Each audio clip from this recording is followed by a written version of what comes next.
Est-ce que je peux vous entendre dire je m'aime et je m'accepte complètement tel que je suis? Vous faites mon week-end, c'est génial.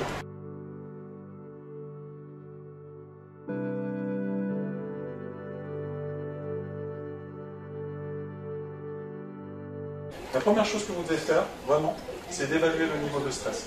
Là, je suis en train d'être submergé par quelque chose, j'ai ma gosse ou mon gosse qui m'a dit un truc, j'ai mon conjoint ou ma conjointe qui m'a fait une réflexion, ou j'ai eu un accident de voiture et je suis vraiment en rogne contre la personne qui ne faisait pas attention.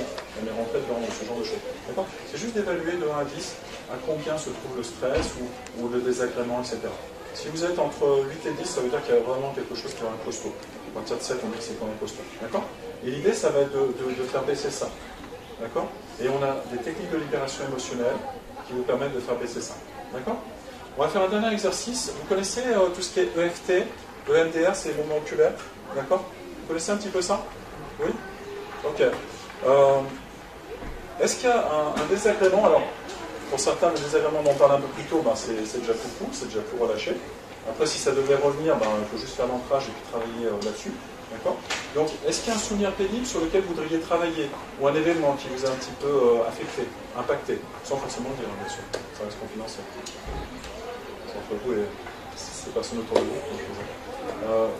Oui, est-ce qu'il y a des personnes qui voudraient travailler sur quelque chose? Oui? Alors, sans forcément nommer les choses. Hein. Est-ce qu'il y a d'autres personnes qui voudraient travailler sur, on appelle ça la libération émotionnelle? C'est des choses qui peuvent vraiment vous angoisser, puis ça vous fait des événements ou des souvenirs ou des cauchemars, et ça revient et ça.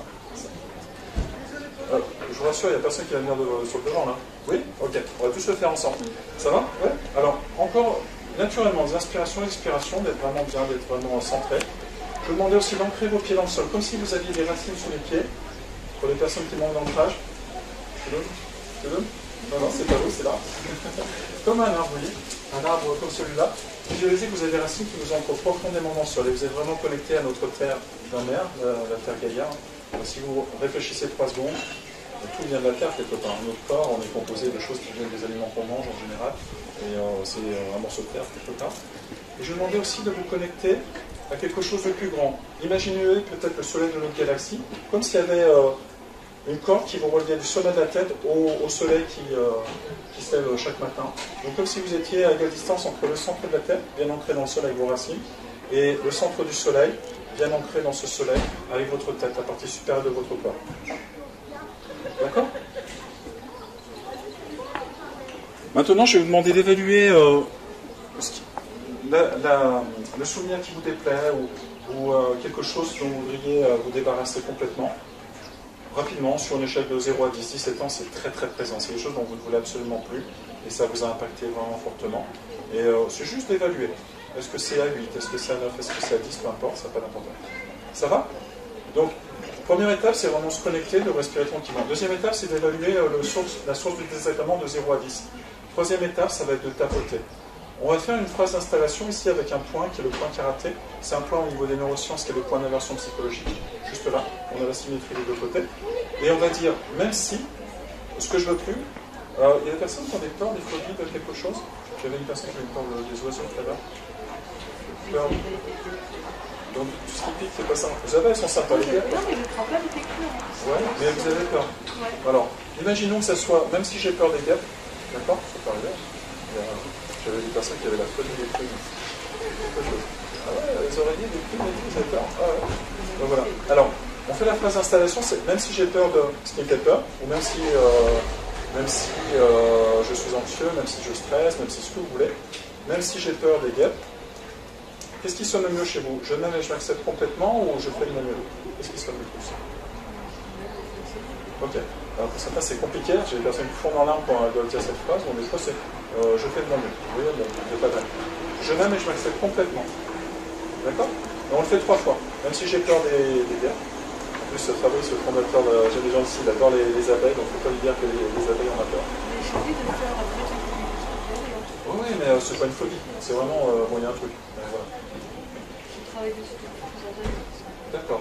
Bon, ça peut être une idée, et ça vous permet de diminuer, de vous exposer à l'objet de votre peur, et ça va vraiment changer la donne.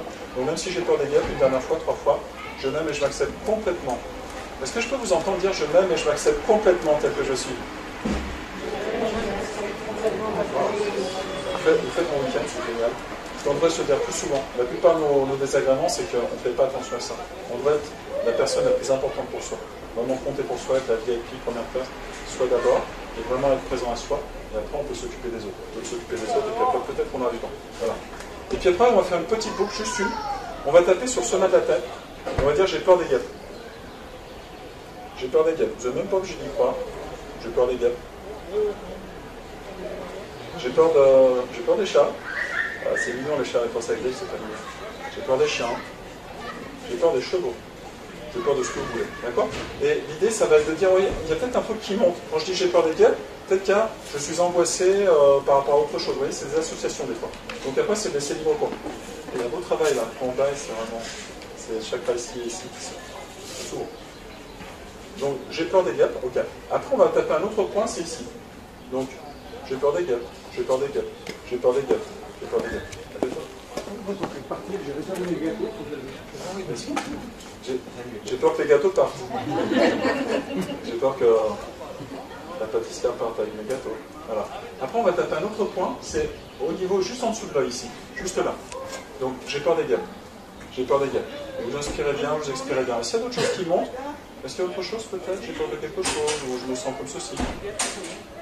J'ai peur des frelons. Voilà. Après, on va faire la pointe du menton ici. J'ai peur des frelons. J'ai peur des frelons. J'ai peur des frelons.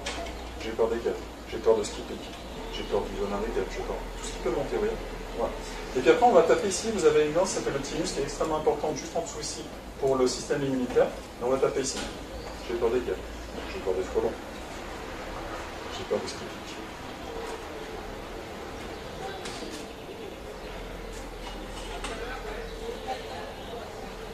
Et une fois que vous avez fait ça, vous prenez une bonne inspiration par le nez, vous expirez par la bouche et vous saisissez votre poignet.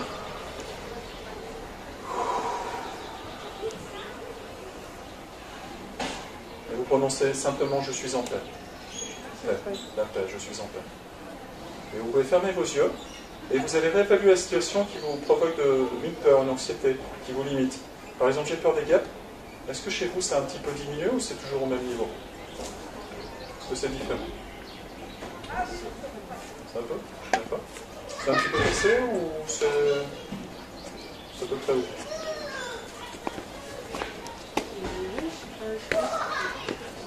Il y a quelque chose encore. C'est un peu différent. Vous voyez? Donc ça, vous faites ça le plus possible jusqu'à ramener ça entre 0 et 2 maximum. Et après, vous allez implémenter quelque chose de ressource. Quelque chose qui est bien. Par exemple, j'ai peur des guêpes, ça peut être vraiment, vraiment important d'avoir peur des guêpes, parce que vous faites piquer, vous êtes allergique, ou vous faites piquer par un médecin, puis vous mourrez, ouais, il faut être assez affaires. La peur est vraiment nécessaire. Mais des fois, il ne faut pas avoir trop peur non plus. D'accord? Et notre cerveau, il adore prévoir l'imprévisible, donc il a peur. Il se dit, wow, il y a un danger, il y a un truc, et donc ça crée du stress et de l'anxiété. Et après, on tombe dans du stress chronique, surcharge mentale, ça tourne en boucle, et on appelle ça des circuits courts au niveau psychologique, et c'est compliqué de s'en sortir. Et après, il faut un vrai travail, et puis pour sortir. D'accord? Est-ce que ça va? Ouais? Ok. Vous êtes comment? Mieux qu'en arrivant ou moins bien? Moins bien, j'ai des soucis à faire, j'espère. Ça va?